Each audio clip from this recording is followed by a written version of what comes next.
Hi ಸ್ನೇಹಿತರೆ, ನಮಸ್ತೆ. ನಾನು ನಿಮ್ಮ ಟ್ರಕ್ ಸಂಚಾರಿ. ಹೇಗಿದ್ದೀರಾ? ಚೆನ್ನಾಗಿದ್ದೀರಾ? ಅಂತಿಂತೂ ನಾನು ಪೆಟ್ರೋಲ್ ಪಂಪಿಗೆ ಬಂದು ಡೀಸೆಲ್ ಹಾಕ್ಬಿಟ್ಟು ಫುಲ್ ಟ್ಯಾಂಕ್ ಡೀಸೆಲ್ ಮಾಡಿಕೊಂಡು ನಾನು ಹೊರಟೆ ನನ್ನ ಪಯಣ ಹೈದರಾಬಾದ್ ಕಡೆಗೆ ಅಂತ ಹೇಳ್ಕೊಂಡು ನೇರವಾಗಿ ಅಲ್ಲಿಂದ ಪಂಪಿಂದ ಹೊರಟೆ. ಇದೀಗ ಗುಂಡ್ಯದಲ್ಲಿ ಒಂದು ಟೀ ಕುಡಿಯೋಣ ಅಂತೇಳಿ ಗಾಡಿ ಸೈಡಿಗೆ ಹಾಕ್ಬಿಟ್ಟು ಒಂದು ಟೀ ಕುಡಿದು ಆಮೇಲೆ ಅಲ್ಲಿಂದ ಮುಂದಕ್ಕೆ ಹೊರಟೆ.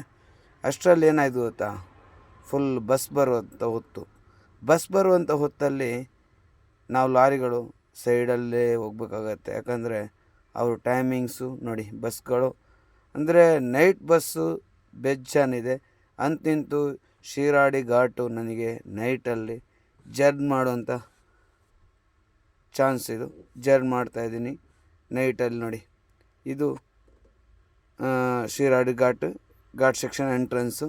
ನೋಡಿ, ಬಸ್ಸುಗಳು ಅಂದರೆ ಯಾವ ಥರ ಬರುತ್ತೆ ಅಂತೇಳಿ ವೀಡಿಯೋ ತುಂಬ ಸ್ಪೀಡಾಗಿ ಮಾಡಿದ್ದೀನಿ. ಅಂದರೆ ಹತ್ತಾ ಹೋಗ್ತಾಯಿದ್ದೀನಿ, ಅದಕ್ಕೋಸ್ಕರ ವೀಡಿಯೋ ಸ್ಲೋ ಮಾಡಿದರೆ ತುಂಬ ಕಷ್ಟ ಆಗುತ್ತೆ ಅಂತೇಳಿ ವೀಡಿಯೋ ಸ್ಪೀಡಾಗಿ ಮಾಡಿದ್ದೀನಿ. ನೈಟಲ್ಲಿ ಹೆಂಗಿರುತ್ತೆ ನೋಡಿ, ಯಾವ ಥರ ಬಸ್ಗಳು ಬರೋದು. ಇವಾಗ ಬಸ್ಗಳು ಕೆಳಗಿಂದ ಮಂಗಳೂರಿಂದ ಬೆಂಗಳೂರಿಗೆ ಹೋಗ್ತಾಯಿದೆ. ಸ್ವಲ್ಪ ಹೊತ್ತು ನಾನು ಮಾರ್ನಹಳ್ಳಿ ಮುಟ್ಟಿದಾಗ ಬೆಂಗಳೂರಿಂದ ಮಂಗಳೂರು ಬರೋ ಬಸ್ ಬರುತ್ತೆ. ಅದು ಬರಬೇಕಾದ್ರೆ ಭಯ ಆಗುತ್ತೆ, ತುಂಬ ಭಯ ಆಗುತ್ತೆ. ಅವ್ರು ಕರೆಕ್ಟಾಗಿ ಕಟ್ಟಿಂಗ್ ಮಾಡ್ತಿದ್ದಾರೆ ಅಂದ್ರೆ ನಮಗೆ ಫ್ರಂಟಲ್ಲಿ ನೋಡೋಕೆ ಭಯ ಆಗುತ್ತೆ. ನೋಡಿ, ಗಾಡಿಗಳು ತುಂಬಾ ಇತ್ತು. ಶನಿವಾರ ಬೇರೆ ತುಂಬ ಗಾಡಿಗಳಿತ್ತು. ಹಂಗಾಗಿ ನಿಧಾನಕ್ಕೆ ನಾನು ಬಂದೆ. ಯಾಕಂದರೆ ಬರಲೇಬೇಕಾಗತ್ತೆ. ಅಂದರೆ ಸೋಮವಾರ ಡೆಲಿವರಿ ಕೊಡಬೇಕು ಅಂತ ಹೇಳಿದ್ದೀನಿ ಹೈದರಾಬಾದಿಗೆ.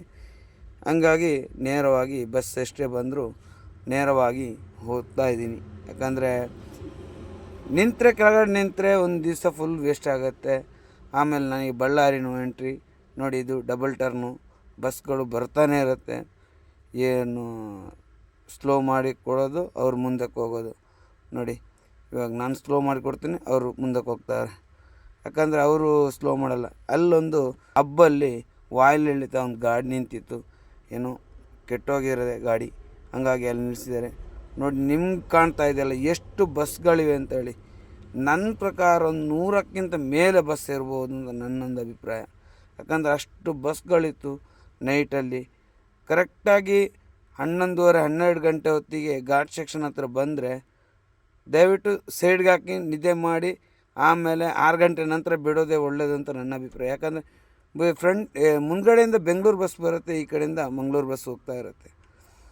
ನಮ್ಗೆ ತುಂಬಾ ರಿಸ್ಕು, ಭಯ ಬೇರೆ ಆಗ್ತಾಯಿತ್ತು. ಯಾಕಂದರೆ ಆ ಫ್ರಂಟಿಂದ ಬಸ್ ಬರಬೇಕಾದ್ರೆ ನೋಡಿ ಯಾವ ಥರ ಬರ್ತಾಯಿದೆ ಒಂದೊಂದು ಬಸ್ಗಳು. ಅಂದರೆ ಆ ಥರ ಸೇಫ್ ಬರ್ತಾರೆ. ನಾವು ಎಷ್ಟೇ ಜಾಗ್ರತೆ ಮಾಡಿದರೂ ಸಾಕಾಗಲ್ಲ. ಹಂಗಾಗಿ ನಾನು ನಿಲ್ಲಿಸಿಲ್ಲ ಗಾಡಿನ, ಹೊರಟೆ. ನನಗೆ ಕಾಲ್ ಮಾಡಿದ್ರು ಒಬ್ಬರು, ಅಲ್ತಾಫ್ ಅಂತೇಳಿ. ಅವರು ಕೂಡ ಹೈದರಾಬಾದಿಗೆ ಲೋಡ್ ಮಾಡಿದ್ದಾರೆ. ಅವರು ನನಗಿಂತ ಲೇಟು. ನಾನು ಹೇಳಿದೆ ನಾನು ಹಾಸನದಲ್ಲಿ ಎಲ್ಲಾದರೂ ನಿಂತಿರ್ತೀನಿ, ಅಲ್ಲಿಗೆ ಬನ್ನಿ, ಅಲ್ಲಿಂದ ಜೊತೆಗೆ ಹೋಗೋಣ ಅಂಥೇಳಿ ಅಲ್ಲಿಂದ ನೇರವಾಗಿ ನೋಡಿ ಬಂದೆ. ಒಂದು ಟೀ ಕುಡಿಯೋಣ ಅಂತೇಳಿ ಗಾಡಿ ಸೈಡ್ ಆಗ್ತಾಯಿದೆ. ನಿದ್ದೆ ಬೇರೆ ಬರ್ತಾಯಿತ್ತು. ನಿಸರ್ಗ, ನಾನು ಬಂದಾಗ ನಿಸರ್ಗ ಟೀ ಅಂಗಡಿ. ಇದು ಟೀ ಅಂಗಡಿ ಅಂತ ಹೇಳ್ಬಾರ್ದು, ಎಲ್ಲ ಐಟಮ್ ಇದೆ, ನಟ್ಸು ಎಲ್ಲ ಐಟಮು. ಅವತ್ತೊಂದು ಸಲ ತೋರಿಸಿದ್ದೀನಿ ನಾ ಈ ಅಂಗಡಿನ, ಪುನಃ ಒಂದು ಸಲ ತೋರಿಸ್ತೀನಿ. ನಾನು ಕಾಫಿ ಕುಡಿದೆ. ಅಂದರೆ ಕಾಫಿ ಸಖತ್ತಾಗಿರುತ್ತೆ. ಅಲ್ಲಿ ಇವರೇ ಓನರು. ಅವರೇನೋ 500 ಕೊಟ್ಟಿರೋದೇನೋ ಇದಾಗಿತ್ತು. ಒಂದು ಕಾಫಿ ತೊಗೊಂಡೆ, ಅಲ್ಲಿಂದ ಬಿಟ್ಟೆ ಮುಂದಕ್ಕೆ ನೇರ. ಇನ್ನೂ ರಿಸ್ಕ್ ಇರೋದು ಹೋಗೋಕ್ಕೆ. ನೋಡಿ, ಇಲ್ಲಿಂದ ರೋಡ್ ಡಿವೈಡ್ ಆಗುತ್ತೆ. ಡಿವೈಡ್ ಆದ ನಂತರ ಮುಂದಕ್ಕೆ ಹೋಗ್ಬೇಕಾದ್ರೆ ಬರೀ ಹೊಂಡ ಗುಂಡ ರಸ್ತೆಯಲ್ಲಿ ಹೋಗಬೇಕು. ನಂದು ಬೇರೆ ಹೈಟ್ ಲೋಡ್ ಇತ್ತು. ನೀವು ನೋಡಿದ್ದೀರ ನನ್ನ ಟೈರ್ ಲೋಡು ಹೈಟ್ ಇರುತ್ತೆ. ಅದು ಈ ಹೊಂಡ ಗುಂಡ ನೋಡಿ, ಇಲ್ಲಿ ಚಿಕ್ಕ ಸಣ್ಣ ರೋಡು.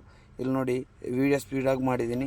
ನೋಡಿ, ಬಸ್ಸಿಗೆ ಟಚ್ ಆಗುತ್ತಾ ಇಲ್ವೋ ಅಂತ ಆ ಥರ ಆ ಗಾಡಿ ಹೋಗ್ತಾಯಿತ್ತು. ಅವ್ರ ಹಿಂದೆನೇ ನಾನು ಹೋಗ್ತಾಯಿದ್ದೆ. ಆದರೂ ಒಂಚೂರು ಟಚ್ ಆದರೆ ನೋಡಿ ಯಾವ ಥರ ಗ್ಯಾಪೇ ಇಲ್ಲ. ನೋಡಿ, ಜಸ್ಟ್ ನೋಡಿ, ಇವಾಗ ಈ ಬಸ್ ನಿಲ್ಲಿಸಿ ನಾನು ಆಮೇಲೆ ಆ ಕಡೆ ತೆಗೆದು ಹೋಗಿರೋದು. ನೋಡಿ ಇಲ್ಲಿ ನಿಲ್ಲಿಸ್ತಾರಲ್ಲ, ಅಂದರೆ ಅವ್ರ ಮಿರರ್ ನನ್ನ ಬಾಡಿ ಟಚ್ ಆಗ್ತಾಯಿತ್ತು. ಅದಕ್ಕೆ ಸ್ವಲ್ಪ ರೈಟ್ ಲೆಫ್ಟ್ ಮಾಡಿಕೊಂಡು ನೇರವಾಗಿ ಹೊರಟೆ ಬಿಟ್ಟೆ. ಅಂತಿಂತು ಹಬ್ಬ ಅನ್ನಿಸ್ತು. ಘಾಟಿ ಟಾಪ್ ಮುಟ್ಟಬೇಕಾದ್ರೆ ಸಕಲೇಶ್ಪುರ ಹತ್ರ ನೋಡಿ ರೋಡ್ ಹೆಂಗಿದೆ ನೋಡಿ. ಇದರಲ್ಲಿ ಹೈಟ್ ಲೋಡ್ ತೊಗೊಂಡು ಬರಬೇಕಾದ್ರೆ ಒಂದು ಸೈಡಿಗೆ ವಾಲತ್ತೆ ಗಾಡಿ. ಆದರೂ ನಾವು ಅಡ್ಜಸ್ಟ್ಮೆಂಟ್ ಮಾಡಿಕೊಂಡು ನೇರವಾಗಿ ಬಂದೆ ನೋಡಿ. ಇವು ಸಕಲೇಶ್ಪುರ ಪಾಸ್ ಆದೆ. ಇನ್ನು ಬಂದು ನನಗೆ ಇದು ಡೆಪ್ ಹಾಕಬೇಕು. ಡೆಪ್ ಇಲ್ಲಿದೆ, ಎಲ್ಲ ಥರ ಡೆಪ್ ಇದೆ ನೋಡಿ. ಟಾಟಾದಿದೆ, ಬೆನ್ಸಿದಿದೆ, ಲೈಲ್ಯಾಂಡಿದಿದೆ, ಇನ್ನೊಂದು ಸಪ್ರೇಟ್ ಇದೆ. ಅಲ್ಲಿಂದ ಡೆಪ್ ಹಾಕ್ಕೊಂಡು ಅಲ್ಲೇ ನಿದ್ದೆ ಮಾಡಿ ಬೆಳ್ಳಂಬೆಳಗ್ಗೆ ಬಿಟ್ಟೆ ನೋಡಿ.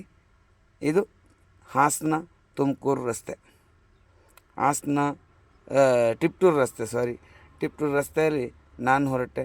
ಟಿಪ್ಟೂರಿಂದ ಹುಲಿಯಾರಿಂದ ಚಳ್ಳಿಕೆರೆಯಿಂದ ಬಳ್ಳಾರಿಯಿಂದ ಧ್ವನಿ ಮಂತ್ರಾಲಯ ಆಗಿಬಿಟ್ಟು ನಾನು ನೇರವಾಗಿ ಜಡ್ಚಲದಿಂದ ರಾಯಚೂರು, ಜಡ್ಚಲದಿಂದ ಹೈದರಾಬಾದ್ ಹೋಗಬೇಕು.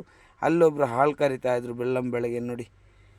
ಆಲ್ತಾಫ್ ಗಾಡಿ ಬಂತು ನೋಡಿ. ನನ್ನ ಜೊತೆಗೇನಿತ್ತು ನೈಟ್ ನಾನಲ್ಲಿ ಡೆಪ್ಪಾಕ್ದಲ್ಲಿ ಮಲಗಿದೆಲ್ಲ, ಅಲ್ಲೇ ಬಂದು ಕರೆದ್ರು. ಅಲ್ಲಿಂದ ಜೊತೆ ಬಂದ್ವಿ. ಅಷ್ಟರಲ್ಲಿ ಗಾಡಿ ಸೈಡ್ ಹಾಕ್ತೀವಿ. ಯಾಕಂದರೆ ನೋಡಿ ನಿಮ್ಗೆ ತೋರಿಸ್ತೀನಿ. ಅವ್ರ ಗಾಡಿಯಲ್ಲಿ ಕಲ್ಲು ಇತ್ತು. ಆಮೇಲೆ ಅವ್ರ ಗಾಡಿಯಲ್ಲಿ ಕಲ್ಲಿತ್ತು, ಅದನ್ನು ತೆಗೆದ್ರು ಅಲ್ತಾಫ್ ಅವರು. ನನ್ನ ಗಾಡಿದ ಪರಿಸ್ಥಿತಿ ನೋಡಿ, ಹಗ್ಗ ಎಲ್ಲ ಲೂಸು. ಯಾಕಂದರೆ ಆ ಥರ ರಸ್ತೆಯಲ್ಲಿ ಬಂದರೆ ಹಗ್ಗನೂ ಲೂಸ್ ಆಗುತ್ತೆ, ಎಲ್ಲನೂ ಲೂಸ್ ಆಗುತ್ತೆ ನೋಡಿ. ಅದು ಹಿಂದ್ಗಡೆ ಹಗ್ಗ ಲೂಸ್ ಆಗಿಲ್ಲ. ಅಲ್ತಾಫ್ ಅವರು ಸ್ವಲ್ಪ ಹೆಲ್ಪ್ ಮಾಡಿದರು. ನಾನು ಮೇಲೆ ಹತ್ತಿ ಅದನ್ನು ಟೈಟ್ ಮಾಡಿ ಆನಂತರ ನೋಡಿ ಅಲ್ಲಿ ಗಂಟು ಹಾಕಿ ಅಲ್ಲಿಂದ ಕಟ್ಟಿ ಹೊರಡೋಣ ಅಂತೇಳಿ ಅಲ್ಲಿಂದ ಹೊರಟ್ವಿ. ಯಾಕಂದರೆ ಹಿಂದ್ಗಡೆ ಏನಾಗಿಲ್ಲ ದೇವ್ರ ದಯದಿಂದ, ಮುಂದ್ಗಡೆ ಫುಲ್ಲು ಲೂಸ್ ಆಗಿಬಿಟ್ಟಿದೆ. ನಾನು ನೈಲಾನ್ ಟಲ್ಪರ್ ಹಾಕಿರೋದೇ ಅದಕ್ಕೆ. ಯಾಕಂದರೆ ಎಲ್ಲಾದರೂ ಹಗ್ಗ ಲೂಸ್ ಆದರೆ ತರ್ಪತ್ರೆಲ್ಲ ಅದು ನಿಂತು ನೋಡಿ. ಇಲ್ಲಿ ಕೃಷಿ ನೋಡಿ ಹೆಂಗೆ ಅಂತೇಳಿ. ಇದು ಈರುಳ್ಳಿ ಕೃಷಿ. ಅಲ್ಲಿಂದ ನೇರವಾಗಿ ಬರ್ತಾಯಿದ್ದೀನಿ ನೋಡಿ. ಇದು ಟಿಪ್ಟೂರು ಎಂಟ್ರೆನ್ಸಿಗೆ ಬಂದೆ. ಟಿಪ್ಟೂರು ಎಂಟ್ರೆನ್ಸಲ್ಲಿ ನೋಡಿ ಯಾವ ಥರ ವೈಬಲ ಬೆಳಿಗ್ಗೆ ಯಾವ ಥರ ಇತ್ತು ನೋಡಿ, ನಿಮ್ಗೆ ಗೊತ್ತಾಗತ್ತಲ್ಲ. ಹಂಗೆ ಟಿಪ್ಟೂರು ಎಂಟ್ರೆನ್ಸ್ ಬಂದು ಮುಟ್ಟಿದೆ. ಅಷ್ಟರಲ್ಲಿ ಟಿಪ್ಟೂರು ನೋಡಿ, ಇದು ಟಿಪ್ಟೂರು ನಾವು ಹಾಸನದಿಂದ ಟಿಪ್ಟೂರು ಬರುವಂಥ ರಸ್ತೆ ಇದು. ನೇರವಾಗಿ ಟಿಪ್ಟೂರು ಮಾರ್ಗವಾಗಿ ನಾನು ಹುಲಿಯಾರಿಂದ ಹಿರಿಯೂರಿಂದ ಹಂಗಾಗಿ ಹೋಗ್ಬೇಕು. ಅಷ್ಟರಲ್ಲಿ ರೈಲ್ ಬರ್ತಾಯಿತ್ತು. ರೈಲ್ ಬಿಡೋದಲ್ಲ, ರೈಲ್ ಬರ್ತಾಯಿತ್ತು. ಹಂಗಾಗಿ ಗಾಡಿಯಲ್ಲಿ ನಿಲ್ಲಿಸ್ಬಿಟ್ಟು ನೋಡಿ ಟ್ರೈನ್ ಹೋಯ್ತಲ್ಲ, ಟ್ರೈನ್ ಎಲ್ಲ ಒಂದೇ. ಅದು ಹೋದ ನಂತರ ನಾವು ಮುಂದಕ್ಕೆ ಹೋಗ್ಬೇಕು. ಇಲ್ಲಿಂದ ಮುಂದೆ ಹೋಗಿ ರೈಟಿಗೆ ಕಟ್ಟಾಗಿ ಒಂದೂವರೆ ಕಿಲೋಮೀಟ್ರ್ ಹೋಗಿ ಪುನಃ ಲೆಫ್ಟಿಗೆ ಕಟ್ಟಾಗಬೇಕು. ಹಂಗಾಗಿ ಕಟ್ಟಾಗಿ ಹೋಗ್ಬೇಕು ನಮಗೆ ನೋಡಿ. ರೈಲ್ವೆ ಗೇಟ್ ಓಪನ್ ಆದ ತಕ್ಷಣ ಎಲ್ಲ ಹೋಗ್ತಾ ಇರೋದು ಸೀದಾ, ನಿಲ್ಲಂಗಿಲ್ಲ. ಯಾಕಂದರೆ ಬೆಳಿಗ್ಗೆಲ್ಲ ಭಾನುವಾರ ಇವತ್ತು ಬೇರೆ, ಹಂಗಾಗಿ ಆರಾಮಾಗಿ ಹೋಗ್ಬೋದು, ಟ್ರಾಫಿಕ್ ಏನಿಲ್ಲ. ಆದರೂ ಹೋದ್ರೂ ಏನು ಪ್ರಯೋಜನ ಹೇಳಿ, ರಾತ್ರಿ 10:30 ಕಳಿಬೇಕು ಬಳ್ಳಾರಿ ಪಾಸ್ ಆಗಬೇಕಾದ್ರೆ, ಇಲ್ಲಾಂದರೆ ಸುತ್ತಾಡಿ. ಇದ್ಯಾವುದು ಕೃಷಿ ಹೇಳಿ ನೋಡ, ಶುಂಠಿ ಕೃಷಿ ಮಾಡ್ತಾಯಿದ್ದಾರೆ ಇಲ್ಲಿ ನೋಡಿ. ಫುಲ್ಲು ಶುಂಠಿದು ಯಾವ ಥರ ಇದೆಯಲ್ಲ, ಸೂಪರ್ ಆಗಿದೆಯಲ್ಲ.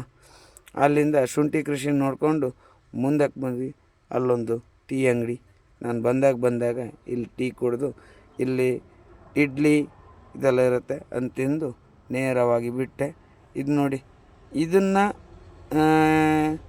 ನೋಡಿ ಮೇಲ್ಗಡೆ ಫ್ಯಾನ್ ಥರ ತಿರುಗುತ್ತಲ್ಲ, ಅದು ಈ ಕರೆಂಟ್ ಉತ್ಪತ್ತಿ ಆಗುವಂಥ ಮಿಷಿನು. ಅದಕ್ಕೆ ಮಿಲ್ಲರ್ ಏನೋ ಅಂತಾರೆ, ಅದು ನನಗೆ ಗೊತ್ತಿದ್ದವ್ರು ಕಮೆಂಟ್ ಮಾಡಿ. ಅಲ್ಲಿಂದ ನೇರವಾಗಿ ಬಿಟ್ಟೆ ನಾನು ಚಳ್ಳಿಕೆರೆ ಹೈವೇಲಿ, ಚಳ್ಳಿಕೆರೆ ರೂಟಲ್ಲಿ ನೇರವಾಗಿ ಬಿಟ್ಟೆ. ಅಂತಿಂತು ಬಳ್ಳಾರಿಯಿಂದ ಈ ಕಡೆ ಅಲ್ಲೆಲ್ಲಾದರೂ ಗಾಡಿ ಸೈಡ್ ಹಾಕಿಬಿಟ್ಟು ನಿದ್ದೆ ಮಾಡಿಬಿಟ್ಟು ಆಮೇಲೆ ಆರಾಮಾಗಿ ಹೋಗ್ಬೇಕು ಅಂತೇಳಿ ಪ್ಲ್ಯಾನು. ನೈಟು 10:30 ನಂತರ ಸಿಟಿ ಹೋಗೋಕ್ಕಾಗೋದು ಬಳ್ಳಾರಿ ಸಿಟಿಯಲ್ಲಿ. ಅಷ್ಟವರೆಗೂ ರೆಸ್ಟ್ ತೆಗಿಬೇಕು. ನಿನ್ನೆ ರಾತ್ರಿ ನಿದ್ದೆ ಇರಲಿಲ್ಲ. ಹಂಗಾಗಿ ನೇರವಾಗಿ ಹೈವೇಯಲ್ಲಿ ಬಿಸಿಲಾದರೂ ಪರವಾಗಿಲ್ಲ ಹೋಗಿ ಅಲ್ಲಿ ಗಾಡಿ ಸೈಡ್ ಹಾಕ್ಬಿಟ್ಟು 10:30 ತನಕ ನಿದ್ದೆ ಮಾಡೋಣ ಅಂಥೇಳಿ ಪ್ಲ್ಯಾನ್ ಮಾಡಿಕೊಂಡು ನೇರವಾಗಿ ಹೊರಟಿ. ಇದು ಹೈವೇ ನೋಡಿ, ಯಾವುದು ಹೈವೇ, ಚಳ್ಳಿಕೆರೆ ನೋಡಿ. ಅಲ್ಲಲ್ಲಿ ಪೊಲೀಸವರಿದ್ದಾರೆ. ಯಾಕಂದರೆ ಅವ್ರಿಗೇನಾದರೂ ಆಗಬೇಕಲ್ಲ, ಭಾನುವಾರ ಅಲ್ವ. ಅದು ನಮ್ಮನ್ನು ನಿಲ್ಲಿಸಿಲ್ಲ. ಹಂಗಾಗಿ ನಾವು ನೇರ ರೈಟಲ್ಲಿಟ್ಟು ಗಾಡಿ ಪೊಲೀಸರನ್ನ ಕಾಣಬೇಕಾದ್ರೆ ರೈಟಿಗೆ ಎಳೆಯೋದು ಗಾಡಿನ ಸೀದಾ ಹೋಗ್ತಾ ಇರೋದು. ಹಂಗಾಗಿ ನೇರವಾಗಿ ಹೋದೆ. ಅಲ್ಲಿ ನಾನು ಅವಾಗ ಹೇಳೋದಲ್ಲ, ಇದು ಕರೆಂಟ್ ಉತ್ಪತ್ತಿ ಮಾಡೋಂಥ ಮಿಷಿನು. ಅದರ ಸಪ್ರೇಟ್ ಒಂದು ರೆಂಕೆ ತರುವಂಥ ಗಾಡಿನ ನಿಮ್ಗೆ ತೋರಿಸ್ತಾ ಇದ್ದೀನಿ ನೋಡಿ. ಇವಾಗ ಅದು ಒಂದೇ ಒಂದು ರೆಂಕೆ ತರೋದು, ಒಂದು ರೆಂಕೆ ಒಂದು ಗಾಡಿ ನೋಡಿ ಎಷ್ಟು ಲಾಂಗ್ ಇದೆ ಅಲ್ಲ ಅದ್ರ ರೆಂಕೆ. ಅದು ತಿರುಗತ್ತಲ್ಲ 3 ರೆಂಕೆ ಇರುತ್ತೆ ಅದಕ್ಕೆ ತಿರುಗೋಕ್ಕೆ, ಅದರಲ್ಲಿ ಒಂದು ರೆಂಕೆ ಆಗಿರುತ್ತೆ ಇದು. ಇಲ್ಲಿ 4 ರೆಂಕೆ ಇದೆ, ಇಲ್ಲಿ ನೋಡಿ ಕಾಣ್ತಾ ಇದೆ ನಿಮಗೆ ಎಷ್ಟು ಲಾಂಗ್ ಗಾಡಿ ಇದು, ಎಷ್ಟು ಉದ್ದ ಇದೆ. ಅದು ನಮ್ಗೆ ದೂರದಿಂದ ಚಿಕ್ಕ ಫ್ಯಾನ್ ತಿರುಗಂಗೆ ತಿರುಗುತ್ತೆ. ಅದು ಎಷ್ಟು ವೆಯ್ಟ್ ಇರ್ಬೋದಲ್ಲ, ಎಷ್ಟು ವೆಯ್ಟ್ ಇದೆ ನೋಡಿ, ಎಷ್ಟು ಲಾಂಗ್ ಇದೆ. ಇದನ್ನು ನಿಮ್ಗೆ ತೋರಿಸ್ತಾ ನೋಡಿ, ನಾನು ಅಲ್ಲಿ ತೋರಿಸ್ದೆ, ಅದ್ರ ಹೆಸರು ಏನಂತ ನನಗೆ ಗೊತ್ತಿಲ್ಲ, ಅದರಿಂದ ಏನಂತ ಗೊತ್ತಿಲ್ಲ. ನೆಕ್ಸ್ಟ್ ಸಲ ನಾನು ಅದನ್ನ ಏನಂತ ಹೆಸರು ಅಂತ ನಿಮ್ಗೆ ಹೇಳ್ತಾ ನಾನು ನೇರವಾಗಿ ಮುಂದಕ್ಕೆ ಹೋದೆ. ಯಾಕಂದರೆ ಹೊಟ್ಟೆ ಹಸ್ತಾಯಿತ್ತು, ಮಧ್ಯಾಹ್ನ ಆಗ್ತಾ ಬಂತು. ಇನ್ನೆಲ್ಲಾದರೂ ಒಂದು ಊಟ ಮಾಡಿಕೊಂಡು ಅಲ್ಲೇ ಗಾಡಿ ಸೈಡ್ಗೆ ಹಾಕ್ಬಿಟ್ಟು ನಿದ್ದೆ ಮಾಡಿ ನೈಟು.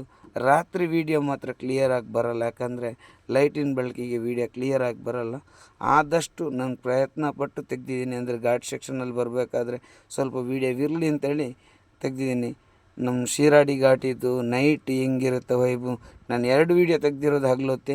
ಈ ಸಲ ನೈಟ್ ವೀಡಿಯೋ ಹೆಂಗಿರುತ್ತೆ ಅಂತೇಳಿ ನಾನು ತೆಗೆದೆ ನಮ್ಮ ಶಿರಾಡಿ ಘಾಟಿದು. ಎಲ್ರಿಗೂ ವೀಡಿಯೋ ಇಷ್ಟ ಆದರೆ ಲೈಕ್ ಮಾಡಿ, ಹಂಗೆ ಶೇರ್ ಮಾಡಿ. ನಿಮ್ಮ ಸಪೋರ್ಟ್ ಸಹಕಾರ ಇದ್ದೇ ಇರುತ್ತೆ ಅಂತ ನನಗೆ ಗೊತ್ತು, ಅದು ತುಂಬ ಬೇಕಾಗತ್ತೆ. ಯಾಕಂದರೆ ನಾನು ಇನ್ನು ಮುಂದಕ್ಕೂ ಈ ಥರ ವೀಡಿಯೋ ಮಾಡೋಕ್ಕೆ ನಿಮ್ಮ ಸಪೋರ್ಟ್ ಇರಲಿ ಅಂತ ಹೇಳ್ಕೊಂಡು ಟಾಟಾ ಬಾಯ್.